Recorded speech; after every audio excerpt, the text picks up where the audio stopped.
다 함께 하나님 말씀 봉독하겠습니다. 오늘 우리에게 주시는 하나님 말씀은 마가복음 9장 17절에서 24절까지의 말씀입니다. 무리 가운데 한 사람이 예수께 대답하였다. 선생님, 내 아들을 선생님께 데려왔습니다. 그 아이는 말을 못하게 하는 귀신이 들려 있습니다. 어디서나 귀신이 아이를 사로잡으면 아이를 거꾸러뜨립니다. 그러면 아이는 거품을 흘리며 이를 갈며 몸이 뻣뻣해집니다. 그래서 선생님의 제자들에게 그 귀신을 쫓아내달라고 했으나 그들은 쫓아내지 못했습니다. 예수께서 그들에게 말씀하셨다. 아, 믿음이 없는 세대여, 내가 언제까지 너희와 함께 있어야 하겠느냐? 내가 언제까지 너희에게 참아야 하겠느냐? 아이를 내게 데려오너라. 그래서 그들이 아이를 예수께 데려왔다. 귀신이 예수를 보자 아이에게 즉시 심한 경련을 일으켰다. 아이는 땅에 넘어져서 거품을 흘리면서 뒹굴었다. 예수께서 그 아버지에게 물으셨다. 아이가 이렇게 된 지 얼마나 되었느냐? 그가 대답하였다. 어릴 때부터입니다. 귀신이 그 아이를 죽이려고 여러 번 불 속에도 던지고 물 속에도 던졌습니다. 하실 수 있으면 우리를 불쌍히 여기시고 도와주십시오. 예수께서 그에게 말씀하셨다. 할 수 있으면이 무슨 말이냐? 믿는 사람에게는 모든 일이 가능하다. 그 아이 아버지는 큰 소리로 외쳐 말했다. 내가 믿습니다. 믿음 없는 나를 도와주십시오. 아멘. 하나님의 말씀입니다. 말씀을 주신 하나님께 감사드립니다. 여러분 말씀 앞에 이렇게 늘 화답하게 되시기를 소망합니다. 오늘 마가복음 26번째 말씀을 나누는 시간입니다. 마가복음 9장의 말씀을 가지고 불가능한 문제 앞에서 라는 제목으로 함께 말씀을 나누겠습니다. 안 되면 되게 하라. 여러분 아마 들어보셨을 겁니다. 대한민국 최정예 부대인 이 특전사의 구호입니다. 불가능은 없다는 강한 정신력을 가지고 어떤 어려움도 이겨내겠다는 어떤 그런 불굴의 의지가 느껴지는 그런 구호죠. 살다 보면 우리는 나의 어려운 문제 앞에 직면할 때가 있습니다. 그 문제는 내 힘으로 또 혹은 내 능력으로 해결할 수 없는 상황을 우리는 만나게 될 때가 있는 것이죠. 그럴 때 사람들의 반응은 극과 극으로 나뉘는 것 같습니다. 앞에 말씀드린 안 되면 되게 하라 이런 정신을 갖고 불가능을 극복하려는 사람들이 있습니다. 개척 정신이 투철하거나 매우 적극적인 사고를 갖고 있는 사람들이 있죠. 이런 사람들은 어려운 문제 앞에서도 한번 해보자, 한번 극복해보자, 한번 부딪혀보자 그런 마음가짐으로 도전하기도 합니다. 반면에 이와는 정반대의 사람들도 있죠. 정말 조그만 어려움이 생겨도 도전하지 않고 그냥 포기하는 사람들도 있습니다. 자신의 한계를 너무 쉽게 그냥 그렇게 수용하고 또 자신의 한계를 낮추고 그리고 역경 앞에서 고난 앞에서 삶을 쉽게 포기하는 그런 사람들도 우리 주변에는 많이 있습니다. 우리 인생에는 스스로 해결할 수 없는 불가능한 것처럼 보이는 이러한 문제들이 분명히 존재하죠. 그 예로 죽음의 문제입니다. 아무리 과학이 발달하고 의학이 발전해도 여러분 인간의 죽음은 해결할 수가 없습니다. 죽음을 연장시킬 수는 있죠. 의학이 발달하면서 죽음이 조금씩 연장되고는 있지만 그 죽음의 문제를 극복할 수는 없는 것이죠. 인간이 극복할 수 없는 불가능의 문제입니다. 영적으로 본다면 인간 안에 있는 죄의 본성들 그리고 죄의 문제는 스스로 해결할 수 없는 문제입니다. 인간이 스스로 노력해서 의로운 존재가 될 수가 없어요. 스스로 노력한다고 해서 구원에 이를 수 없다는 것이죠. 이 죄의 문제는 우리 스스로가 아니라 이 예수님에 대한 믿음으로 해결함 받을 수밖에 없다는 사실을 여러분들이 꼭 기억하십시오. 우리는 이렇게 우리가 해결할 수 없는 문제가 있다는 사실을 때로는 인정해야 될 때가 있습니다. 그것을 인정하지 않는 것은 일종의 교만이라고도 볼 수 있을 것 같아요. 인간이 하나님이 되고자 하는 그런 교만의 죄인 것이죠. 아담이 하나님과 같은 존재가 되고 싶어서 선악과를 취한 것처럼 인간의 한계를 인정하지 않는 것이 이 시대의 선악과를 취하는 일이다. 그렇게 여러분들이 생각하시면 좋을 것 같습니다. 우리가 해결할 수 없는 불가능한 문제 앞에 직면했을 때 우리는 어떻게 해야 할까요? 우리는 인간으로서 먼저 불가능을 받아들이고 인정할 수 있는 겸손함이 있어야 합니다. 하지만 그것은 스스로 포기하는 그런 자세와는 다른 거예요. 우리는 하나님을 믿는 사람들입니다.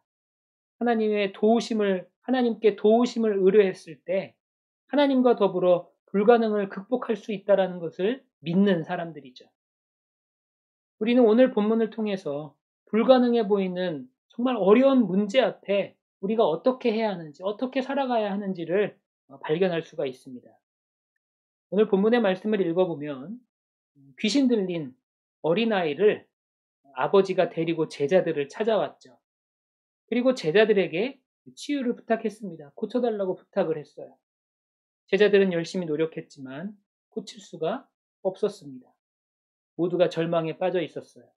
그런데 바로 그때 예수님이 나타나셨죠. 예수님은 산 위에서 제자들과 함께 기도하고 계셨고 그 산에서 변화되는 그런 영광을 나타내셨습니다. 그리고 나서 산에서 내려오셨어요. 그리고 내려오신 그 예수님을 사람들이 발견한 순간 이 아버지와 무리들은 새로운 소망을 아마 발견했을 것입니다. 그리고 이 아버지는 예수님께 너무나 간절히 호소합니다. 도와달라고, 내 아들을 고쳐달라고, 내 아이를 고쳐달라고 그렇게 간절히 요청하죠. 아무도 해결할 수 없었던 이 문제가 해결되는 이 과정을 통해서 우리는 어려운 문제 앞에 직면한 우리가 어떻게 해야 하는지를 배울 수가 있습니다. 우리는 불가능을 넘어설 수 있는 우리 삶의 비밀을 발견할 수 있다는 것이죠. 어려운 문제 앞에 직면했을 때 가장 먼저 우리는 그 문제를 가지고 예수님께 나와야 합니다. 이것이 가장 처음 우리가 해야 될 일이에요. 19절에 보면 예수님께서 아이를 내게 데려오라 그렇게 말씀을 하십니다. 이 아버지는 난치병에 걸린 아이를 데리고 먼저 예수님의 제자들을 찾아왔습니다. 아마도 예수님을 찾아왔으나 예수님이 안 계셨으니까 아마 제자들을 다시 찾은 것 같아요. 자연스럽게 남아있던 제자들을 만나게 된 것이죠. 그러면서 제자들에게 이 모든 사정을 이야기하면서 좀 도와달라고, 고쳐달라고 그렇게 부탁을 했었을 것입니다. 그런데 제자들이 해결하지 못했어요. 결국 산에서 내려오신 예수님을 만나고 난 후에야 문제가 해결이 되었습니다. 우리는 종종 어려움에 처한 사람들에게 이렇게 말할 때가 있죠. 교회 나와봐. 교회 나와봐. 교회 나오면 해결될 거야. 그렇게 이렇게 말씀을 전할 때가 있습니다. 물론 이렇게 되어야 합니다. 우리 예수사랑교회가 예수사랑교회를 찾는 모든 성도들이 자기 인생의 문제에 해결함을 받는 그런 역사들이 일어나야 돼요. 그렇게 되기를 소망합니다. 하지만 우리가 꼭 기억해야 하는 사실이 있습니다. 교회에 나온다고 해서 우리의 모든 문제가 해결되는 것은 아니라는 거예요. 여러분, 이 땅에 세워진 모든 교회들의 책임은 하나님을 나타내는 것입니다. 예배를 통해서, 또 모임을 통해서, 기도회를 통해서, 성경 공부를 통해서 우리는 하나님을 경험하게 되는 것이죠. 단순히 정보를 얻고 지식을 쌓는 것이 아니에요. 이런 과정을 통해서 하나님을 경험하는 것, 그것이 가장 중요한 목적입니다. 교회의 주인은 예수님이십니다. 주님이 되셔요. 교회의 머리가 되시고 교회의 모든 근간이 되시는 분이 바로 예수님, 예수 그리스도입니다. 여러분 헷갈리시면 안 돼요. 교회의 본질은 건물이 아니에요. 교회의 본질은 우리의 모임도 아니고 사람도 아닙니다. 하나님의 백성들이 살아계신 하나님을 바라보고 예배하는 곳, 또 주님의 이름으로 모여서 주님의 영광을 높이고 주님만을 찬양하는 곳, 예수님이 주인이 되는 그곳, 그것이 바로 교회입니다. 그것이 바로 교회의 본질인 것이죠.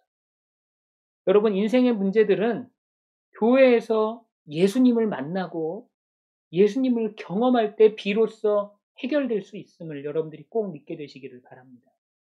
눈에 보이는 교회라는 건물에 와서 이것을 해결하려고 하는 것이 아니라요. 예수님을 만나서 우리의 문제를 해결할 수 있음을 여러분들이 꼭 기억하셔야 됩니다. 여러분, 교회라는 곳은 공간의 개념이라기보다는 예수 그리스도를 만나는 장소로 여러분들이 그렇게 인식하시기를 소망합니다. 교회는 건물이나 공간, 그런 것들을 초월해서 예수님을 만나고 예수님을 경험하는 것이에요. 이러한 역사가 일어나는 것이 바로 교회이고요. 그것이 바로 교회의 본질이라는 겁니다. 사랑하는 예수사랑교회 모든 성도 여러분, 우리는 단순히 교회를 다니는 사람이 아닙니다. 교회에서 교회의 머리이며 주인 되시는 예수님을 만나는 사람들이 되어야 한다는 것이죠. 우리 인생의 문제도 그 예수님 앞에 가지고 나와야 합니다. 그것이 첫 번째. 그것이 가장 중요한 겁니다. 목회자는 성도들을 위해 기도해주는 사람입니다. 기도에 대한 사명이 있는 사람들이죠. 성도들을 만나면 참 많은 기도의 요청을 받습니다. 건강의 문제, 혹은 학업의 문제, 직장의 문제, 자녀의 문제, 참 많은 그런 기도의 부탁을 받아요. 요청을 받습니다. 당연히 그런 기도의 요청을 들으면 저는 당연히 기도하죠. 그것이 저의 거룩한 의무라고 저는 그렇게 생각하고 있습니다. 특별히 저는 이 예수사랑교회에 담임 목회자로 처음 파송을 받았습니다. 예수사랑교회에 제가 처음으로 담임 목회자로 파송을 받다 보니까 성도들의 기도의 요청을 들으면 정말 예전과는 다른 더 큰 책임감과 더 큰 그런 부담감을 느끼게 돼요. 그런데 성경을 보니까 제가 느끼는 이런 부담과 책임에 대해서 다시 생각하게 되었습니다. 성경에는 교회 지도자들이 성도들을 위해 기도해야 함을 분명히 말하고 있습니다. 야고보서 5장 14절이죠. 여러분 가운데 병든 사람이 있습니까? 그런 사람은 교회의 장로들을 부르십시오. 그리고 그 장로들은 주님의 이름으로 그에게 기름을 바르고 그를 위하여 기도하여 주십시오. 여러분, 교회의 리더들, 교회의 지도자들은 병든 사람들을 위해 기도해야 된다고 야고보서에서 말하고 있습니다. 문제가 있는 사람들을 찾아가서 그들을 위해서 중보기도 해야 된다고 그렇게 말하고 있는 것이죠. 그것은 당연한 거예요. 그런데 제가 제 눈에 들어오는 구절은 이 구절이 아니라 다음 구절이었습니다. 15절의 말씀. 믿음으로 간절히 드리는 기도는 병든 사람을 낫게 할 것이니 주님께서 그를 일으켜 주실 것입니다. 또 그가 죄를 지은 것이 있으면 용서를 받을 것입니다. 여러분, 우리가 믿음으로 기도하면 우리가 해결하는 것이 아니라 주님께서 그를 일으켜 주신다고 말씀하고 있다는 겁니다. 목회자는 기도의 도구일 뿐인 것이죠. 함께 믿음으로 기도하는 동역자입니다. 하나님은 사람을 통해 역사하시지만 하지만 결국 고치시는 근본이 되는 고치시는 분은 결국은 하나님이시라는 거죠. 저 또한 그저 하나님의 도구로서 기도의 도구로서 쓰임 받을 뿐입니다. 그러니까 우리를 치유하시는 궁극적인 치유자는 바로 주님이 되신다라는 것이죠. 우리 모두 온전히 그 예수님만을 바라볼 수 있게 되시기를 소망합니다. 예수님이 진정한 길과 진리요 생명이 되신다는 사실을 여러분들이 꼭 기억하십시오. 그분이 진정한 치유자가 되시고 또한 유일한 구원자가 되십니다. 우리가 가장 먼저 해야 할 일은 그 예수님 앞에 간절한 마음으로 나오는 것. 내가 가지고 있는 문제라도 그 예수님 앞에 간절한 마음으로 그 문제들을 가지고 나오는 것, 그것이 가장 먼저라는 사실을 여러분들이 꼭 기억하시기를 바랍니다. 두 번째로 여러분들이 예수님 앞에 나오셨습니까? 예수님 앞에 그 문제를 가지고 나오셨습니까? 그렇다면 예수님을 신뢰할 수 있어야 합니다. 정말 예수님이 하실 수 있다고 믿어야 한다는 거예요. 예수님은 문제가 해결되지 않았다는 소식을 듣고 오늘 본문에 보면 뭐라고 말씀하십니까? 19절 말씀이죠. 예수께서 그들에게 말씀하셨다. 아, 믿음이 없는 세대여, 내가 언제까지 너희와 함께 있어야 하겠느냐? 내가 언제까지 너희에게 참아야 하겠느냐? 아이를 내게 데려오너라. 여러분, 믿음에 대한 문제가 있었음을 예수님께서는 지적하십니다. 믿음에 대한 문제가 있었기 때문에 이 문제가 해결되지 않았음을 말씀하신 거죠. 마태복음에서는요, 이 같은 사건을 기록한 본문에서 뭐라고 표현이 되어 있냐면 너희의 믿음이 적은 까닭이라 그렇게 말씀하고 있습니다. 제자들이 가지고 있었던 믿음의 문제는 바로 온전하지 못한 믿음이었다라는 거예요. 좀 더 자세히 말씀드리자면 그 온전하지 못한 믿음은 믿음의 대상이 잘못되어 있었다라는 것을 우리는 말씀 묵상을 통해 느낄 수가 있습니다. 성경을 보면 예수님께서는 사실 12명의 제자들과 또 70명의 제자들에게 전도하라고 파송하는 그런 내용이 나옵니다. 아마 우리가 마가복음을 묵상하면서 이 내용도 우리가 나눴던 것 같아요. 근데 그냥 보내시지 않고 권세를 주셨습니다. 어떤 권세를 주셨습니까? 병을 고칠 수 있는 능력도 주셨고요. 귀신을 쫓아낼 수 있는 능력, 그런 권세를 주셨다는 거예요. 그리고 실제로 이 제자들은 그 전도 여행을 다녀온 다음에 정말로 많은 역사들을 경험했습니다.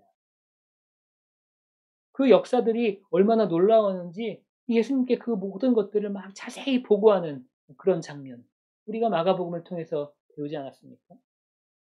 그들은 분명 믿음의 능력을 경험했던 사람들입니다.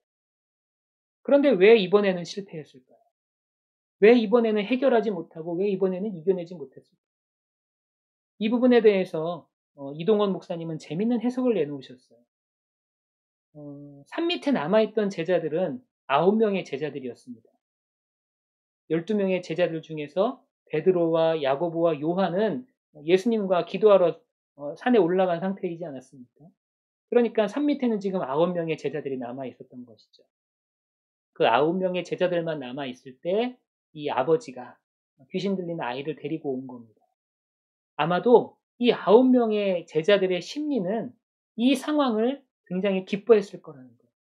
이 상황을 기회로 여겼을 것이라는 겁니다.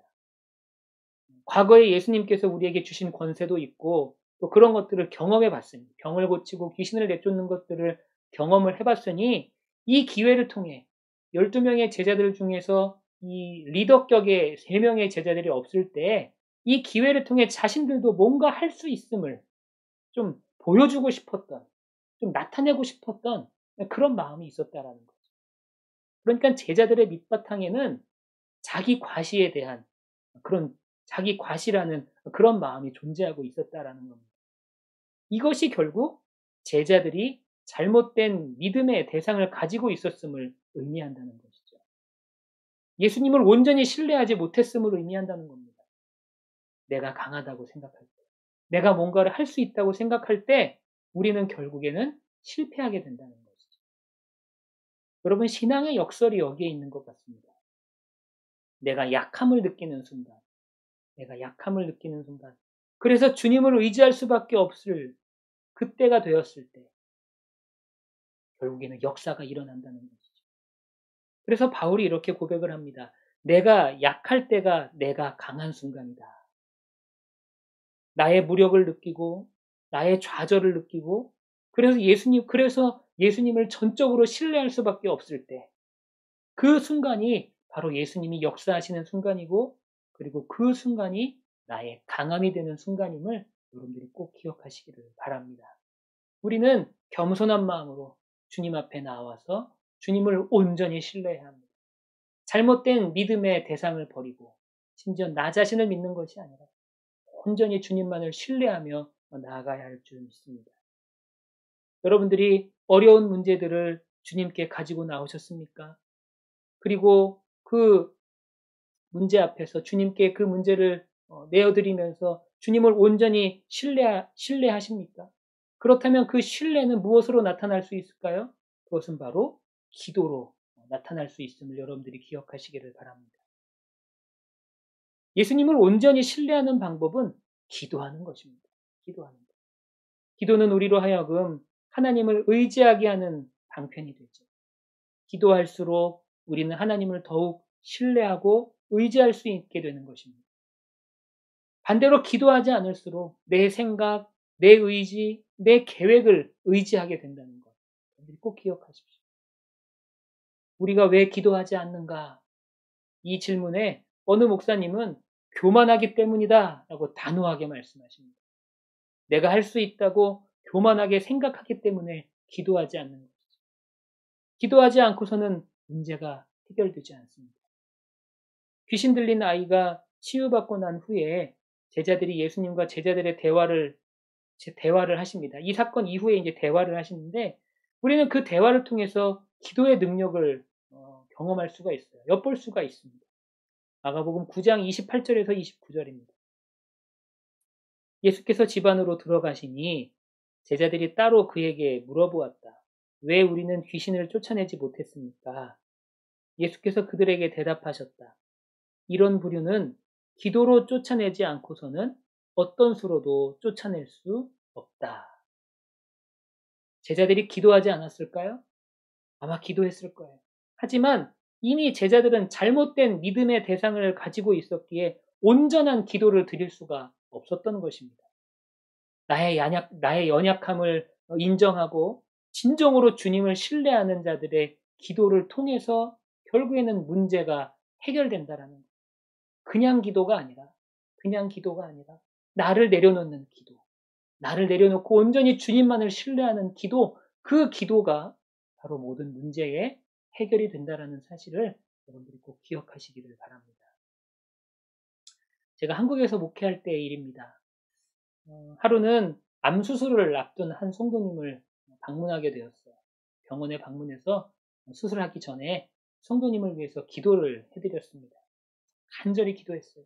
왜냐하면 이 암이라는 병은 뭐 그 병이 뭐 이렇게 중하든지 뭐 덜 중하든지 아니면 매우 중하든지 이 암이라는 이름의 병 자체만으로도 사람들이 참 힘들어하지 않습니까? 암 수술을 앞두고 있으니 이 성도님이 얼마나 힘드셨겠어요. 찾아가서 수술을 들어가시기 전에 간절히 기도를 해드렸습니다. 그리고 이제 교회에 와서 소식을 기다리는데 소식을 들어보니까 문제가 생겼다는 거예요. 수술하는 중에 문제가 발생해서 수술을 마무리하지 못하고 재수술을 해야 된다는 그런 소식을 접해 들었습니다. 그 소식을 듣는데 제가 참 마음이 무겁더라고요. 그래도 목사가 아침에 일찍 가서 기도해주고 왔으니까 수술도 좀 잘 되고 이렇게 좀 잘 회복하면 좋을 텐데 수술도 잘 안 되고 재수술을 해야 된다는 그런 얘기를 들으니까 그냥 제 마음이 굉장히 무겁고 조금은 심란한 그런 하루를 보냈습니다. 그리고 시간이 얼마 지나지 않아서 이제 재수술을 하게 되었는데 그래서 이제 다시 그 병원에 찾아갔죠. 성도님을 위해서 기도하기 위해서 재수술을 하기 전에 또 찾아갔습니다. 근데 그 병원으로 향하는 발걸음이 사실은 가볍진 않았어요. 그 마음도 굉장히 무거웠습니다. 아무튼 그런 마음으로 이제 병실에 들어가서 이 환자 성도님을 만났는데 그분이 저에게 참 놀라운 간증을 하시더라고요. 자신은 처음 수술을 할 때 그 수술을 준비하면서 사실 전혀 하나님을 의지하지 않았다고 그렇게 고백을 합니다. 큰 병원이고, 병원도 큰 병원이고, 또 유명한 의사 선생님이고, 뭐 그러니까 당연히 잘 될 거라고 그냥 그렇게 여겼다는 거예요. 그런데 첫 수술에 문제가 생기고 나니까 이 성도님이 그제서야 깨닫게 된 것이 있었다는 겁니다. 그게 뭐냐면 병원이 크다고 해서 유명한 의사 선생님이라고 해서 모든 것이 해결되지 않음을 절실하게 마음속에 깨달았다는 거예요. 그리고 그 다음부터 정말 간절하게 기도하기 시작했다고 저에게 그렇게 고백을 하더라고요. 그 고백을 듣는 순간 저는 굉장히 큰 두 가지의 깨달음을 얻게 되었습니다. 먼저는 나 스스로가 잘못된 믿음을 가지고 있었음을 깨달았습니다. 마치 9명의 제자들처럼 내가 기도했으니까, 목사인 내가 기도했으니까 하나님이 고쳐주실 거야 라는 어떤 일종의 자기과시, 그런 교만한 마음이 내 마음속에 자리 잡고 있었음을 그 고백을 듣는 순간 깨닫게 되었어요. 그리고 이 성도에게 암이라는 병보다 더 중요한 문제가 있었음을 깨닫게 되었습니다. 암보다 더 중요한 문제가 뭐였냐면 바로 예수님에 대한 믿음을 회복하는 일이 이 성도에겐 더 중요한 일이었구나라는 것을 깨닫게 되었어요. 병고침보다 먼저 예수님에 대한 신뢰가 회복되어야 함을 알게 하셨습니다. 그 사실을 아무도 몰랐어요. 하지만 하나님만 알고 계셨죠. 그리고 하나님께서는 이 성도의 가장 큰 문제, 가장 중요한 문제를 먼저 해결해 주셨습니다. 그리고 그 믿음의 회복 이후에 이 성도님은 기도가 회복되었고, 그리고 그 회복된 기도로 말미암아 암이라는 이 병도 극복할 수 있었습니다. 사랑하는 예수사랑교회 모든 교우 여러분, 여러분들의 문제를 예수님께 가지고 나오십시오. 그리고 오직 예수님만을 신뢰하십시오. 예수님께서 하실 수 있다라는 굳건한 믿음을 가지고 나오시길 바랍니다. 그리고 그 신뢰를 바탕으로, 그 믿음을 바탕으로 간절히 기도할 수 있게 되시기를 소망합니다. 이것이 바로 우리 인생의 문제 앞에서, 불가능해 보이는 문제 앞에서, 불가능해 보이는 어려움 앞에서 우리가 할 수 있는 최선임을 깨닫게 되시기를 간절히 소망합니다. 여러분들 인생 앞에 불가능해 보이는 문제들이 놓여 있습니까? 여러분들 주님으로 말미암아, 믿음으로 말미암아, 또한 기도함으로 말미암아 그 모든 문제들을 넉넉히 이길 수 있게 되시기를 간절히 축원합니다. 네, 온라인으로 예배드리시는 분들, 헌금하시기 원하시는 분들은 벤모와 페이팔을 통해서 헌금하실 수 있습니다. 또 교회 주소로 체크를 보내주셔도 되니까요. 여러분들 이 하나님께 예물 드리는 일에도 최선을 다할 수 있게 되시기를 바랍니다. 우리 이 시간 봉헌 기도합니다. 우리 드려지는 예물을 위해서 제가 기도하고 축도함으로 예배를 마칩니다. 기도하시겠습니다. 사랑하는 주님, 인생 살면서 우리 앞에 놓여 있는 문제들 때문에 우리가 좌절하지 않도록 도와주옵소서. 오히려 믿음을 가지고 기도함으로 이겨낼 수 있는 우리 예수사랑교회 모든 교우들이 될 수 있도록 인도하여 주옵소서. 오늘 예배드리며 주님 앞에 여러 가지 모양으로 예물을 드립니다. 이 예물을 주님께서 기쁘게 받아주시고 이 예물이 하나님의 영광을 위하여 온전히 사용될 수 있도록 인도하여 주옵소서.